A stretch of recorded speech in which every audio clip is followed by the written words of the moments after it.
Greetings, humans. Welcome to post-show 117. I cannot do this voice for the whole time. Hi, we're back. What do we cover today? Solo leveling finale, season 1, Shangri-La Frontier. I'm up to episode 19, but I think season 1 has renewed. Grant has some thoughts on that and some news that follows. Then we talk a little bit about the latest stand-up comedy special that has my brain buzzing, Dave Attell's Hot Cross Buns on Netflix. And then Grant gushes a little bit about the One Piece live-action series. I think he finally got around to that. There's a bunch of fun news as well, some related to the anime we just spoke about, some not, some things that are coming up in the next week or two that we are sure to cover. So enjoy, listen, hit the music.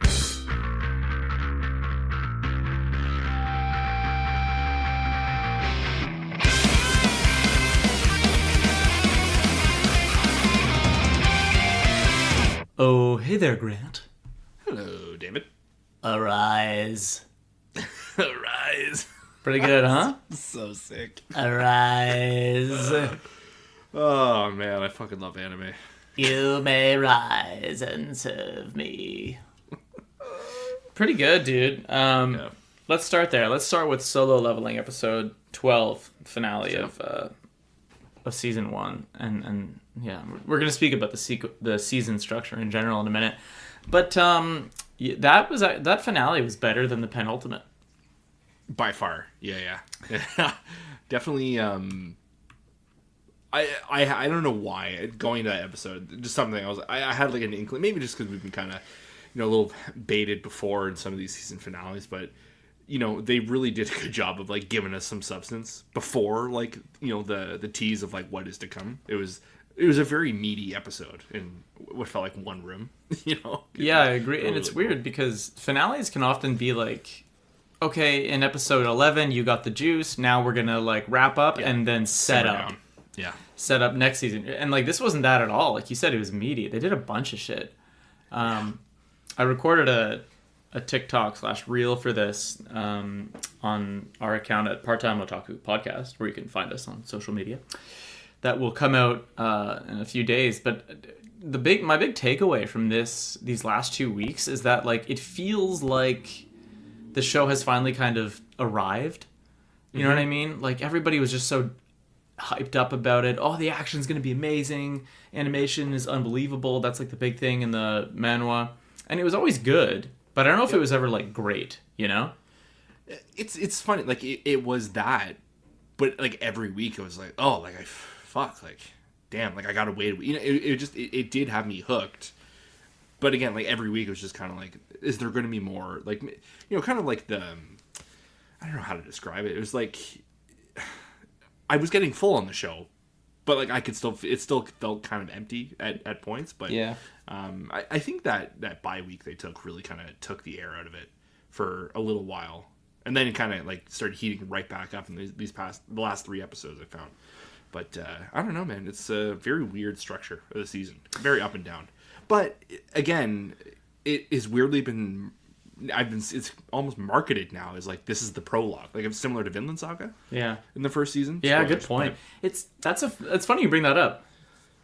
Well, only because I saw a lot of people say that in the discussion. Prologue is complete. It's I didn't know. The show did not signal me to believe that this was a prologue. Is that a fan saying, or do you think it's literally the prologue? I wonder. I don't know if it's just a fan animeism that's kind of the season 1 or a very hyped IP being getting its adaptation, but it's the word liberally being thrown around as the prologue complete. Yeah, and it's oh, okay, well, I guess when you think about it, it does kind of feel that way. If I had gone in with that lens, I think maybe I would have given the show a little eased up on a little bit thought wise. Yeah. But especially given the twist. Right? I feel we have to talk about the twist. There's your spoiler warning for episode 12, the finale of Solo Leveling. The twist is, I gave you time, the twist is that he gets a class change. Yep. And out of all of them, it's a necromancer, and then he like levels up to like a what is it, a shadow monarch? Pretty great. Shadow monarch. It was so edgy, perfectly edgy. It is the exact right amount of edge. Yeah. And then there's like this whole this is the thing is like, I think there's so many moments in this show where you could cliffhang or you could cut. Yeah. And be like, all right, return next season to find out what the new class is. Or like, the moment he gets the class or is upgraded. But like, they show you everything. Like, they show you this whole combat sequence and then this whole penalty zone, which is like kind of another great example of the game keeping him alive. Yep. More on that later. But then a whole other reveal part about the class and then like his abilities and the Igris reveal. It's like it just kept going and going and going. But I don't know. I thought that was dope. Did your gamer mind immediately go when he like fail or like the daily quest and he goes to like the punish? Or what do you call it again? I'm blanking on it. The penalty zone. The penalty zone. The first thing that my mind popped up was, oh shit, the time away is going to count towards his time, like because in like where he was like in that challenge. That class challenge. Yeah. I was wondering if that 4 hours counted towards him technically being there, because there was a line of the longer you last, the more boons you get, like the more rewards. I'm like, I wonder if like the clock is still running for him, because he comes back and it's like 4 hours and 36 minutes. Yeah. I was like, is he only here for 36 minutes before he ended up going here? I don't know. It was just like, maybe that's why like he boot, because that's the thing, he skips Necromancer completely because like he had done so much like in that time. So I'm wondering if that's that all plays into it. But is it the game kind of messing with the system, or is it him legitimately kind of following the processes of the system? But I don't know. Fuck. Bit A, bit B. I'm sure we find out. I'm really interested on who's behind this, why, what's the motivation. I mean, at the end of the day, very long. Thankfully. Yeah, no, agreed. And January 2025. Yeah, so on that, like initially reports were like, it'll be later this year. And then now it's like, okay, winter 2025. But that's still not super far away. It is easy. Quick turnaround. Yeah, it is easy to be like, this isn't, especially coming off 28 straight episodes of Free Run. Yeah. It's like, sometimes you wish everything was like that. But yeah, I'm really intrigued. And also, like, there's that whole other arc with the other, those people going to that island. The guilds, yeah. Like is it Jeju Island? Am I making that up? I think so. I think it's along this. And the monsters there are evolving?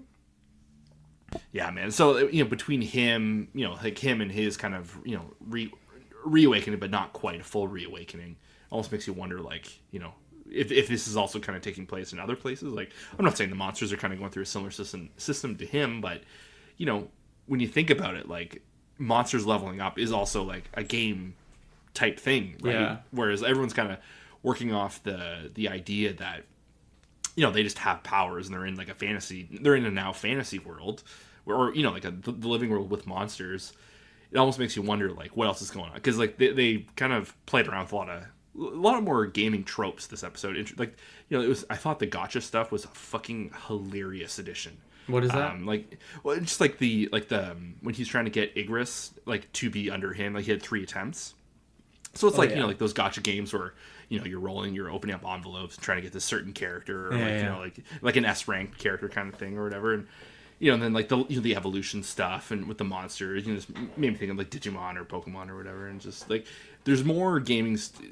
Again, it's funny because we've been talking about Shangri-La Frontier a lot, and like these shows kind of in tandem are doing their completely different things with a similar genre. Mm-hmm. And it's fun, it's just funny how they're doing them so differently and completely separate from one another, but still like the basis of like gaming is there, and they find ways to still kind of put them in more so in Shangri-La because like it is a game, so they're really kind of rolling into it. But it's easy to get them kind of mixed up sometimes, because it was like in this moment when he was about to lose and die before he was sent to the penalty zone, I had to remind myself, like, if he dies, it's real. You know what I mean? It's like or at least we think it's real, right? Because he's not in a quote. This is why it's a little confusing in this show, and it's very interesting what the quote game is doing. Because this wasn't a gate, right? This wasn't a gate that exists in the solo leveling world. This was like a job change quest that the game provided him. Yes. And then it yanked him out of it to put him in the penalty zone, but which also gave him a chance to recover. So it's just I was like, okay, well, if he dies, he's like dead. There's no respawn, unless later we find out there is. That's the thing, right? It's like, right? Because he's not playing in the real world. Like when he goes into the dungeon with, I think the first time he goes into a dungeon when he gets the powers, like when he's fighting the wolves and when he's like kind of figuring out the systems, and there's when he goes to hell essentially. Yeah. All that stuff. Like they're not. Those gates don't work the same way that everyone else's gates work with. The weird thing is that the game clearly it has rules that can clearly impact the real world. Like he can use an inventory management system in the real world, which is it's such a neat little idea. And like how is the necromancy ability? Like that's so interesting that he's gonna be able to do that. That's like my biggest question is like Igris was this cool mini boss. Yeah. But now we have him, and it's like, okay, is he like going to be here and then gone in an episode or two when there's a big boss fight, or is he like a character now? Like, will he have lines? I doubt it. But yeah, well, I don't know. But you never know, right? It's like I never would have guessed that they were going to turn him into a necromancer. So yeah, that's just a good twist. I had not like a hunch or anything like that, but I did find it interesting that they've really been like the whole arc with him like fighting the knights and all that. It all kind of seemed like Raised from the Dead vibes, because he's like fighting the mages and like the summoning the gates and all this and that. It makes you wonder if maybe again I don't think I don't know, I have had the ending spoiled, but it probably has nothing to do with bigger picture. But I forgot about that. I wonder if maybe.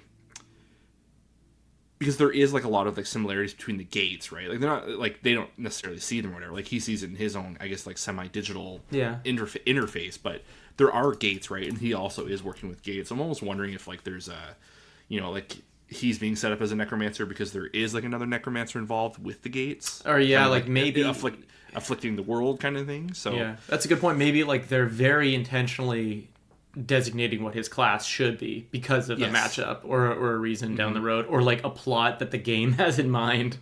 I did love his little fucking tantrum over like where he dumped his stats into, and he gets like the necromancer thing, and he's just like, there's like 10 seconds of him like legit kind of like rage quitting, which I thought was fucking hilarious. And I like that he rejected it. He's like, no, this doesn't fit. And then the game was like, are you sure? And he's like, fuck. That was like a gamer moment where you're like, you realize like in some RPG, like, no, I don't want to do this fucking quest. And then the game's like, I don't think you're gonna want to skip this one. Yeah, that was kind of funny. Good. Another show in the can with like this last season. Between this and Free Run, we had so much good shit on TV. It's like, man, I'm already rewatching. I'm already back, like practically halfway through a rewatch of Free Run right now. So sick. Because next week, Sam's, I want to say on episode 13 or something, 14 maybe. Okay, so that would be 13. They just had such a fun episode that it's crazy. Free Run is, I'll tell you right now, Free Run is one of those shows with big rewatch value. Yeah. There's so many little things they're teeing up. And this was like the first episode, and I'll say this, and I don't think Sam would disagree. I think she's like a hard sell in a lot of shows. You know what I mean? Like she picks up the nuance and all that stuff, but she's like, she dismisses a lot of it. Like it has to, like, for a show to like really hit you, it has to like really pull out all the stops. And she was saying, or we were saying at the end of episode like 13 or 14, it's that episode where they find the hero's sword in the cave. Okay, yeah. And it's the real reveal about Himmel not having it, and you get Stark's backstory about him running away from home, and you get all this like really great stuff about like who Himmel was. And I think it was like the first time where she was like, oh, like they kind of make you miss Himmel even though you never knew him, right? Mm-hmm. It's like this bittersweet like ache the show is somehow able to make you feel. And I've been paying a lot of attention to the soundtrack ever since I told you, or I dug up that article in that solo episode I did about they had planned a lot of the score ahead of time while they storyboarded. And it just like when you pay attention to the score, it's like, holy fuck, like this is just this show is just so damn good. This is like, it's tricky because I saw a lot of people bagging on this because like Free Run shot to the top of like my anime list. when it was the Full Metal stuff. Yeah, Yeah. but also like Frieren had like 8 episodes out or something, maybe like 18 at that time. So it was like a little quick. But a lot of the good stuff was there. But I will say, like, this is climbing my like all-time charts. I'm so curious to see what happens with season 2. I already see some people are kind of skeptical because it's like, you know, you caught animators at the right time in the right place of their career. It's kind of like a Jujutsu season 1 thing. Like, you just don't have guarantees that it'll be that good. That's just vocal minority bitching. And I know. I'm just saying. Down. Whatever. Pardon my outburst. But I will say, I just hope, you know, this doesn't go the To Your Eternity route because, like, God, oh, don't even say that, dude. Get that bad juju not putting it out in the universe. But it's just, man, season 1, as it exists today, ace and all, is like an A+. It's amazing. It's unbelievable. It is so good. And it's going to be one of the most confident like A cells. I would tell anybody like that first season is like nigh untouchable. Even the stuff that like I didn't love, I would still recommend a full watch that first season. Yeah, it's just kind of crazy to me. Yeah, I agree. I was talking to Leanna about 2 things actually. One about the manga. And she said, why don't you just start the manga from the beginning and just like if the bug, you know, if you still want to read when you get to the end of season 1, just make the call then. So 1, I think I'll do that. And 2, you're talking To You for Eternity? No. God, or To Your Eternity? Or Frieren. Yeah, Frieren. Maybe I could do that with To Your Eternity. You do have To Your Eternity. I know for a fact you have those kicking around. Well, yeah, but I don't think they don't go past season 1. Oh, they don't? Oh, okay. Damn. I don't think so anyway. I did read them all. It'd be funny if I spoiled myself. I'm pretty sure they don't, though. Or no, they might could go into early season 2. But we saw early season 2, and then we checked the fuck out, didn't we? Yeah. What I was Sarah sent me every day on my watch list. It just says episode 10. I'm just like, every day I look at it. I'm like, I will get to you. I will get there. But, the second thing I was talking to your wife about was Jujutsu Kaisen. I guess she heard our episode last week. We were listening to it in the car, and she's like, I'm going to message him. I'm like, you should, because I think he's really upset. He'd love to have a little bit of, like, you know, pat on the back of it. I told her about it. She's like, oh, what did you spoil? Like, I was like, are you caught up? Because I don't want to spoil anything for you. And then I told her, I was like, I saw this and that, and I read this in a comment. And she's like, I won't confirm or deny, but that sucks. And I was like, well, yeah, it does fucking suck. And I was like, I just said, you know, how are you feeling? And she said, like, the current arc in manga is, like, kind of meh. It's like, I think a lot of the angst online is, I don't want to say justified, but it's definitely a lot of angst online. Yeah. It's interesting. Yeah. This is not a common position, I feel like, where the biggest anime in the world has also a very vocal manga side that is also a very active audience. Yeah, that is also like, fuck this. That's the problem, is the manga's so big because the anime got big, and it's like it's one of those flywheel things. Sure. They're both so big because the other one is big and it just keeps going. But it's a pain in the ass because I think what was getting me was the the manga releases were trending. And then they would, screen caps would go out. And it's like I can avoid the screen caps or the screenshots of the frames. What I was having trouble avoiding with was people like being like, why would they make fucking, this character do that? And this person died in such a silly way. And it's like, what? So yeah, they got me, dude. I'm bummed about it. Yeah, gotta wade through those waters as delicately as you can. Yeah, and I was telling her too. I think ironically, like what actually hurt me was tattoos. That's funny. What a specific lane for you to get screwed over in. I know, because I was getting pretty good at like curating the algorithm. Like if you hit not interested on something reliably enough, you'll get it out of your algorithm. Sure. Yeah. And I was doing that a lot with like the spoilers that would come up or anything even like close to spoiler territory. But what I was actively engaging in was like the tattoo algorithm and the anime tattoo algorithm, and I think Jujutsu was just so popular at some stage that there's just all these tattoos of like manga frames, and yeah, pretty funny. Damn. That's how I saw the spoiler alert for the end of Attack on Titan. I don't know if I told you this. I saw a frame of Mikasa's face, the sad look in her eye as she goes to with a blade in her hand. And you don't see what's on the other end, but there's she has this sad look as she's swinging her sword. And I was like, well, I wonder who the fuck she's swinging that at. Yeah. But, that was more of an inference and not an outright spoiler. So it's not that bad. I remember when in part one, or fuck, I'm already fucked up by the naming. Yeah, you and everybody else. Okay, so again, spoilers, but like when Hanj died, that was like the big one that Leanna had. Yeah, she told us that, like for months. And I remember like the moment, like I remember like looking at her and seeing what's happening. I was like, it like clicked immediately. Of like, oh, this is what you've been sitting on. That like, sucks. It's not fun. Yeah, to have to hold on to that and then see it happen. But that's a big bummer, dude. Spoilers suck. Again, while we were kind of talking about solo leveling, Shangri-La Frontier also got a very quick season 2 announcement. Let's go, dude. This October, another back-to-back 2 cores. Wow, really? Yeah. So we're gonna be back in the fall, and that's gonna run straight right into probably this time next year. Damn, that's actually pretty awesome. So what? How many episodes are out? Like 25? Season just ended this past Sunday, which was 25. Wow. Okay. Man, that's pretty dope that they did 25 straight. It was straight, right? Or was there a brief break? Like a week maybe. Oh, okay. Like a week or two. Like they had like I think it was that Christmas break. Okay. I think something like that. Yeah. I'm burning through it. I'm loving it. It's so good. I like what they. It's funny because we were talking about how solo leveling or at least we found it to do a good job of like, okay, here's like the bigger feel. Here's some bigger scope stuff, but it wasn't like really dangling anything in front of your face to like see until we see you next time. Whereas Shangri-La Frontiers was very much like, let's introduce it, like like all these like different factions, new characters, and like this new kind of like mini quest thing, and it's just like you just dropped 4 things on my lap, and again the shorter time period till we see it again, but it was like again the total opposite.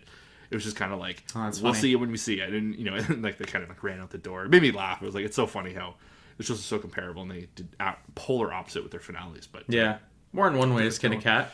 But the other thing too with solo leveling, before we get too far away, is the director kind of came out and more or less said the plan is 6 seasons, I forgot to 12 episode cores. And he made like I don't know if this is just like hyping the fans up or if it was like a translation issue, but he more or less said that the goal is every single season to make it incrementally better looking. Like I saw that power too. levels, as Jinwoo, yeah, as he levels up, the show is supposed to look better, and it. Like the show like looks okay. Interesting. And, it's I found it to be a pretty funny comment. But. It would be funny if it genuinely worked out that way, and I'm not like trying to be like a damper, but it seems pretty to me as a guy that knows nothing about the industry, having never worked in it, but as a professional anime watcher, it seems unlikely that production. I mean, then again, you never fucking know, right? The more successful a show becomes, maybe the more money and budget it gets. I don't know. But it doesn't seem super likely that like all those schedules and budget and like talent availability and will allow for that. Yeah, I don't think that's generally speaking how it works, but it would be neat. Yeah. Like man, that last fight sequence when he came back from the penalty zone and burned through everybody with the telekinesis too. We didn't even mention that. Like he got so many kicking buffs. Off the new powers. Yeah. That was like the best the show's ever looked. Combat. Another detail I really liked is like the knights and like all the mages. Prior like when the mages and all that prior to him like going to the penalty zone, like they looked good. Like you can clearly tell like there was like some 3D animation being used, and one of the better uses. Again, it wasn't like super flashy or whatever. They but, like, used it properly. Good. And I was worried when. I actually was worried when he kicked off like the Arise power or whatever when he's again setting the keyword too. So Arise. Love it. I was like, oh, this is gonna look bad. I knew like something about like the ghostly looking. They're gonna try and reuse the same. That's a good point. But it looked more traditional than the previous like Knights up, and I don't know. They did not. They did. I don't know. It was very well done. I was just really happy with it. So for a show that like was not really swinging super hard at all times, they did a really good job. It was always good. It was never bad. Yeah. It just was never like great, right? And like the fandom around the show was like, this is gonna fucking change things, and it's like, all right, dude. Yeah. But no, that's a really good point. Shit, I was gonna say something about Shangri-La. I will. Oh yeah, I'll just say briefly. Like I just wrapped up the Weathermon Isn't that fight. sick? That was dope, Yeah. dude. That was a So great good. little series of episodes. Yeah, I dug that. I dug that big time. The shot of when he like technically beats him, and like the armor that kind of crumbles away. The one on our Instagram I put up. Oh, okay. So I must have missed that. I've been on Instagram in a couple days, but yeah, killer stuff. There's some really beautiful shots in there. It's a cool little show, dude. Cool little show. I'm digging it. Glad you checked it out. Yeah, man. I wonder if it's opened me to a whole wide world of. Is this an isekai or is it more of a gaming? No, It's more of a gaming thing. I wouldn't call it isekai. Yeah. Okay. I have one. Lots of time to catch up for ReZero, so Yeah. we'll see. We'll see. That's a big one. Yeah. There's one. What? That is a big ask. Yeah. There is one live action thing I have to bring up. Let's do it. Because it's rare that I watch anything twice. Sure. But Dave Attell just put out his first Netflix special called Hot Cross Buns. And it's like 40 minutes, and it's so good. If you're a stand-up comedy fan, there's a high likelihood that Dave Attell has influenced your favorite comic. That's like kind of like the known thing in the stand-up comedy world, especially in New York comics, is that like he's had a major impact and influence on most comics out there. And dude, it's just so fun. Grant, it's a solid special. It's I'll check it out. It's so compact. Like you can see almost a bit of Mark Normand in him a little bit, or at least you can see how he may have influenced a guy like Mark Normand. Sure. Which is funny because like out of every comic working today, like I keep saying, like on all these podcasts, all these dudes have been like, oh, it's so difficult. Like you go to the store and you're trying to get better, and then like you end up doing a shitty Dave Attell impression because he's just murdering every night, and you try and base your act off him subconsciously. And it's cool to finally see him get his due a little bit on this special and like the little podcast tour that he's done. I would say he's not much of a story comic. He probably only has 2 or 3. I'd say the rest of his jokes are like, God, man, I don't know, 2 to 3 sentences. Like, Damn. They're really, really, really good. I'll check that out. Yeah. It's been a while. I saw it the other day and I was like, fuck, that's like a name that I've heard a lot over the years, and he was him and Marin's always talking about Dave, and 37 years in the game. most. He's like one of the longest standing club comics out there. He's I think I told you when I was in New York I got to see him. He called me I was stage side, and he called me Dimples and gave me a fist bump. No shit. Yeah, Really? I was pretty fucking stoked. That's a good get. He goes, "You like that one, Dimples?" I was like, "Yes, I do. I'll remember this moment forever." Fuck, I love that. So funny. Yeah, dude. Damn, man. So this is like a couple weeks behind. Obviously I've been missing. I would have talked about it in the first podcast I missed, but Leanna and I sat down and we finished all of the One Piece live action. Why you gotta lie to me, dude? Why you gotta lie straight to my face? You haven't done shit. Damn, Dave, Leanna's a One Piece fan now. Because of the show. Oh, I think she did say this. Yeah. Isn't she like considering reading the manga or watching the OG now? We started watching the OG last night. Fuck out of here, dude. Yeah. We started it last night. Okay, so you'll be done in 2039. That's what I was joking. I was like, we'll get one a night. The kids will be in college, and we'll be caught up with the One Piece on TV. Fuck. But no, dude, the show is really good. Like I'm trying to think to like other Netflix adaptations, and there's not like, because allegedly there are no other good ones, right? Well, it's the thing, it is very goofy, and I think it's a huge task to try and recreate One Piece again. What they covered, I've definitely read, so it was one of those things where okay. They cover probably like the first I don't know 2 major arcs, and there's a lot of stuff they have to cut, because this just how those things work. Like there's little side stories here and there, but they did such a good job at keeping the scope for what it is, adapting it to because the manga and the anime, they're just so big, not just just the storytelling is very big, and kind of, it is silly, but, it has very serious moments, and, it's funny, and, like lots of the fighting is very over the top, and they just kind of like ran like right down the line. Like they kind of, it's weird. Like they just figured it out in their own way. And like, I know Oda was like very, very involved with the show and gave a lot of his blessing on everything. And, maybe that's what you need for these things to succeed. It's funny because it's interesting because when you look back to, I remember the creator of Cowboy Bebop, or sorry, no, was it Cowboy Bebop or Death Note? Yeah, I think it was Death Note, was like interviewed and was like just straight up like, yeah, it was like a paycheck. I said I wanted to see it, like what they were doing, like to give my blessing and all that before like any, they released it, and like I could maybe give some recommendations. But he was like very front up, like, yeah, I took the paycheck, Yeah, I think the Cowboy Bebop creator was also critical though of the live action. Oh, he was, I think so, yeah.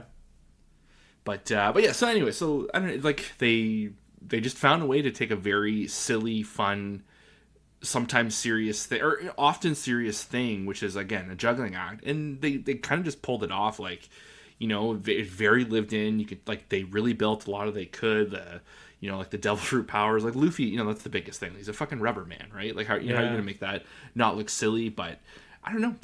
Everyone looks like they're having fun, and they're taking their part seriously, and they definitely kind of played with the timeline. Like I was telling Leanna, like there's characters and stuff that they're clearly setting up for like where I am, and I'm like, almost 600 chapters holy shit into the manga. Wow.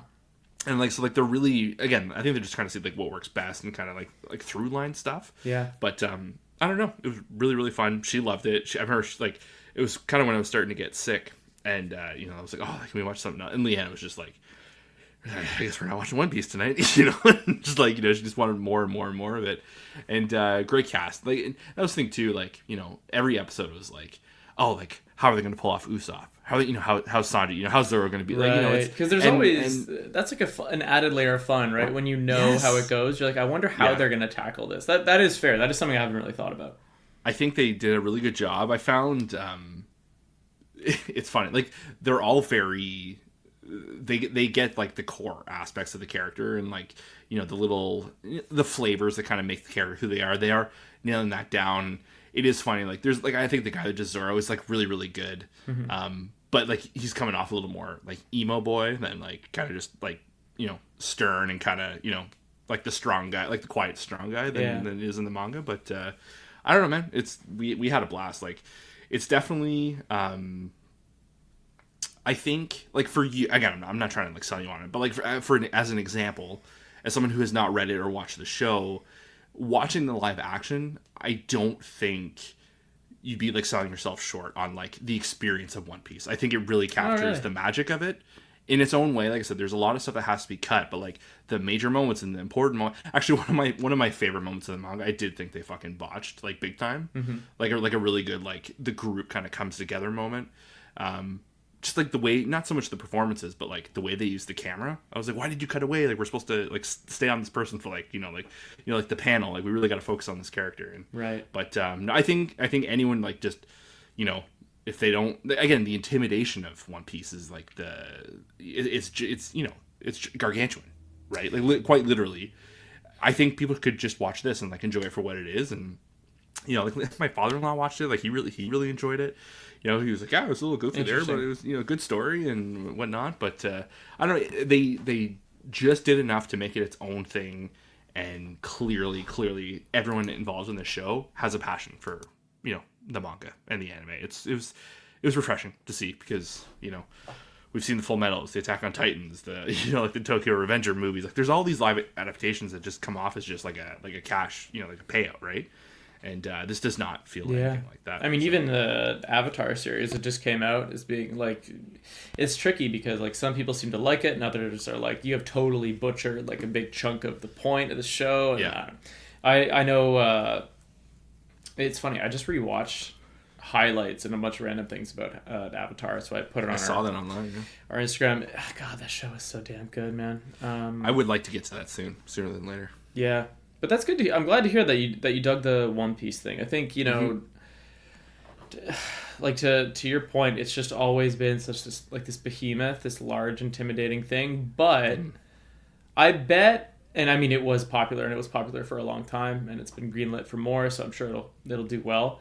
But I bet that I wouldn't be alone. I bet there's probably a good chunk of people who are going to watch that instead of touching the anime. Sure. Or I bet they're waiting for the Wit Studio thing. Or that, or also like maybe they're people like me that have been hemming and hawing and like, all right, screw it, let me try this thing, and then they love it so much, then they get into the anime or the manga or something else. Yeah, this loops back to the product or the IP making money. Yeah. Right? The problem like either is, way, anyway. Yeah. The problem One Piece has is its barrier to entry. Right? It's 1,000 episodes. Like no one, you won't talk to anybody and not be reminded of that in a conversation. 100%. But 10 on Netflix, it's like, okay, well, I can watch that. Not even. I think it's 8. See, it's pretty digestible. So I don't know. Yeah. Maybe I'll eventually get around to it. A couple long episodes too, which I like. I remember I think the first one was like a full hour, and then 50. There was like only 1 or 2 that were like 40 minutes clean in and out. Interesting. And it was good. I don't know. It was one of those things where I was like, let's just do it, because when we first watched it, I hadn't really started reading it, and it was just one of those things where like, oh, sweet, I get to like dissect this thing that I know about now. Like I've read all this stuff, like it was a while back, and it was a good refresher too to think on it. And really. Yeah. Again, I think the important thing is the guy that plays Luffy just absolutely knocks it out of the park. Like, that's the biggest part, right? Is he kind of gets the energy. You gotta capture that tone in one way or another. Did you also excellent usage of CG? The moments where they really go for it, I was kind of blown away how good it looked. Well, that's good to hear. Yeah. Did you ever finish the animated Cowboy Bebop?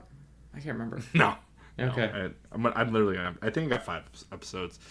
I want to catch up on Ninja Kamui, but there's all these other shows, man. Like I really want to watch that Monster series. Yeah. I want to get to that, but so I don't know. I'll have to find the time. That's the what was that one we just watched there? One we didn't finish, or I didn't finish. Pluto. Oh yeah, yeah, but you're close, are you not?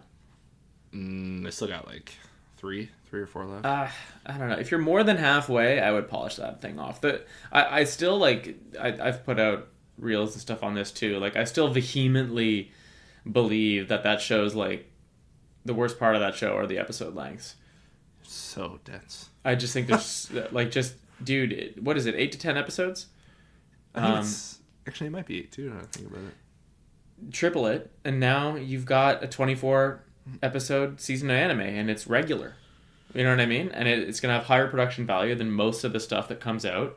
Mm-hmm. And I think people would, but I mean, all that said, like it did really well anyway, so who cares? Yeah. I don't know. I wanted to switch gears briefly to something live action. So I'm pretty interested in seeing this Civil War movie, the Alex Garland one. Yeah. Alex Garland. Oh my God. You're talking about his quotes this week? Well, did you see one saying that he's retiring? What a fucking grumpy old man. I love it. What's up with this guy, dude? He's an interesting fellow. He's a writer first and foremost, and I think that's why he talks like this. Yeah. He's an angry fellow. Yeah. But when that goes out, if it's in a theater near us, maybe you and I should see that. Oh, that's we're gonna have to include Bronson because him and I had talked about that as well. He's a huge Alex Garland fan, so yeah, we shall get a group thing going. That dude's his movies just don't come around that often. Did you see Men? No, it's I've been divisive wanting to. Though, eh? Yeah, have you seen it? No. Ooh, we should do that. That's like weirdly not a Dave movie though. Scary stuff. I don't. Oh, is it a scary movie? It's like a psychotic thriller, I believe. Yeah, I mean, what would you call? I'll watch it with you. I'll sit tight to you. I'll hold your hand. Yeah, hand on the knee is what I need. Like, what would you call Annihilation? A psychological thriller? No, I'd call that like oh my God, fucking with subgenre. No, I would say that's just like psychological sci-fi, dystopian sci-fi, maybe thriller for sure. Definitely throw thrill in there, but like I do believe Men is like kind of like freak out, like you know men are trying to kill everybody kind of thing. Like it's I think it's as history has shown.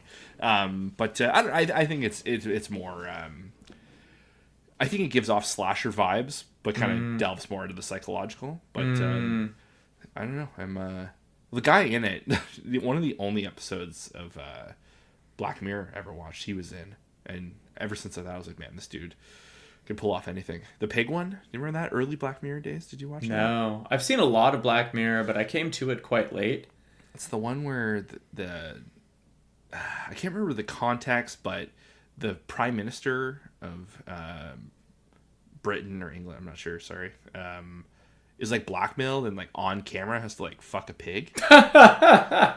And it's just like, it was just, yeah, in the end of watching it, we're just like, whoa, this is like out there, man. Like, the fucking, the great British Empire there is kind of just all the vibes are going. It felt like a very like made for them kind of thing. But I've pulled that move out before to freak out family members, being like, "What kind of TV are you in front of everybody?"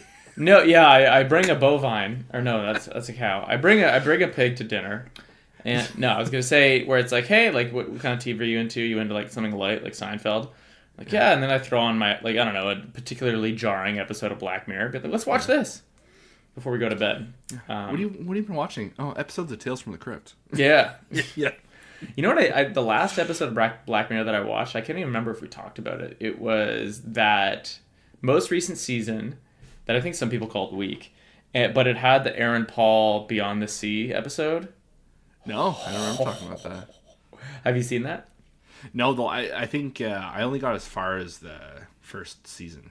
I think it was the one with the bikes where they'd pedal and they could get like awards depending on how long they cycled. Oh yeah, like that. I think my thing I've never watched them in order. Same with Love, Death and Robots. I've always like looked at thumbnails and just been like, fuck it, I want to watch this one. Or like, if I missed a whole season, I'd look at what won awards or whatever.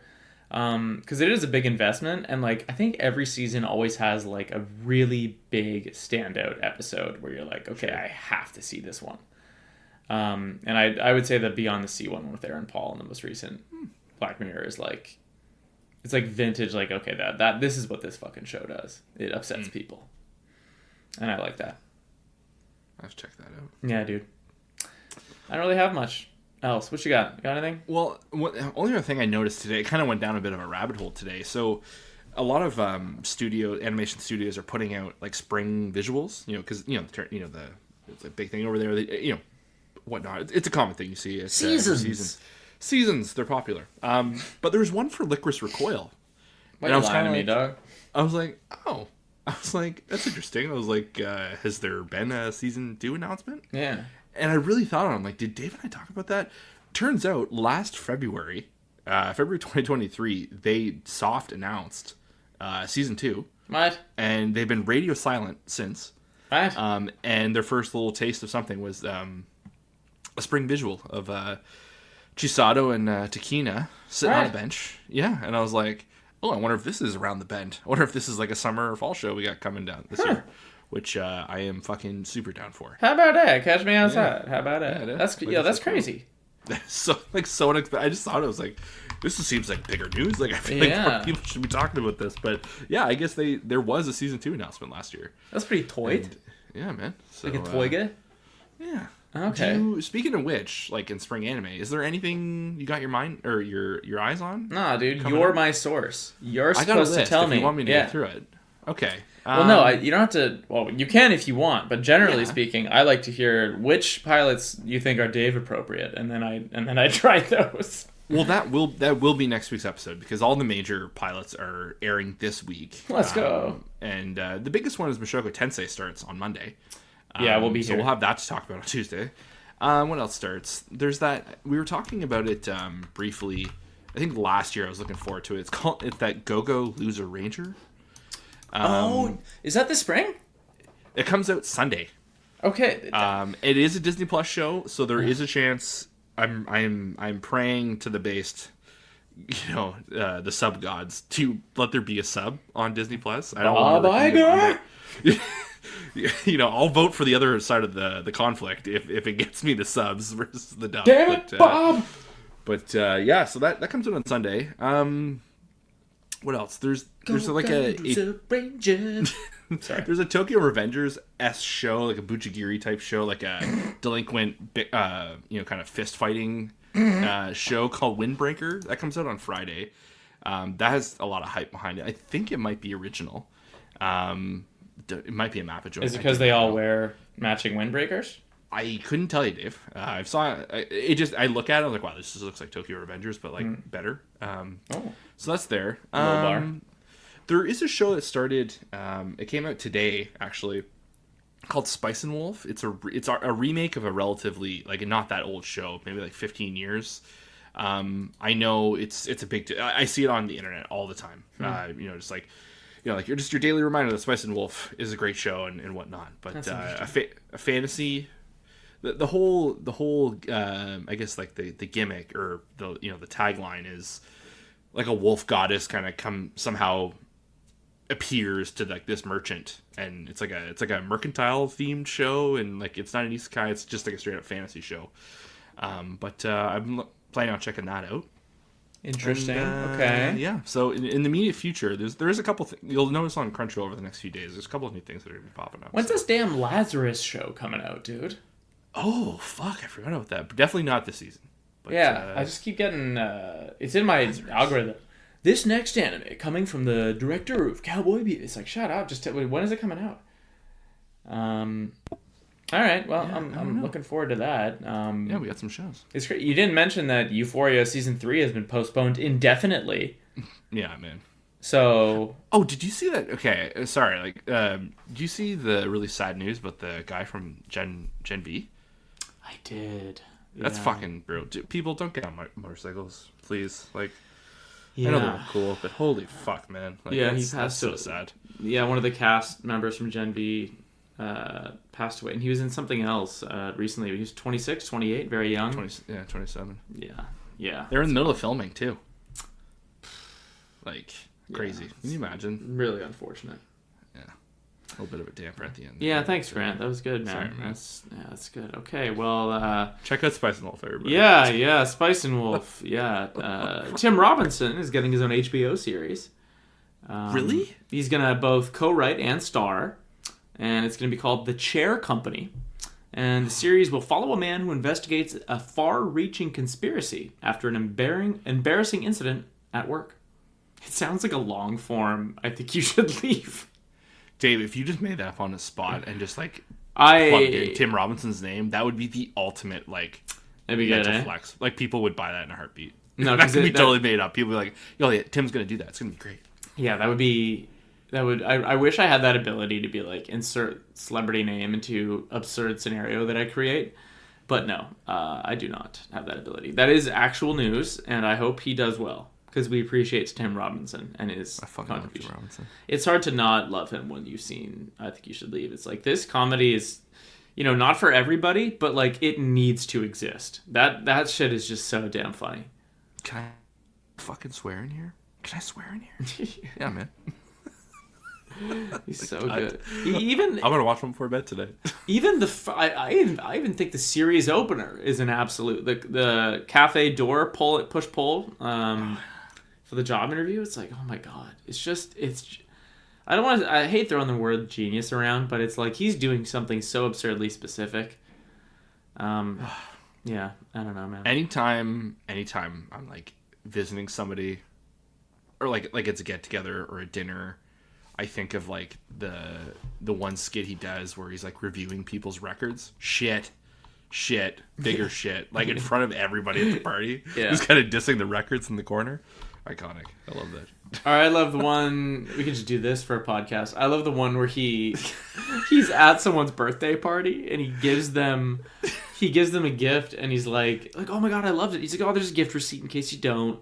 Yeah, I'll take it back. Can I get the gift receipt? Oh, so you do love it. So like, and the scene keeps going. He's like, okay, so do you mind if I eat the gift receipt? If you're not going to return it, but you wouldn't care if I ate it, would you? And it's just the whole thing. It's like, oh my god, you're just out of your mind, dude. Okay, all right. I think we can wrap it here. Late week. Yeah, and that's fine, dude. These are bite size. These are fun, digestible episodes. It's content, okay? We live in the content world. That's spring's about to be here, and it's not going to be late. So prepare yourselves. Yeah. Okay. Jeez.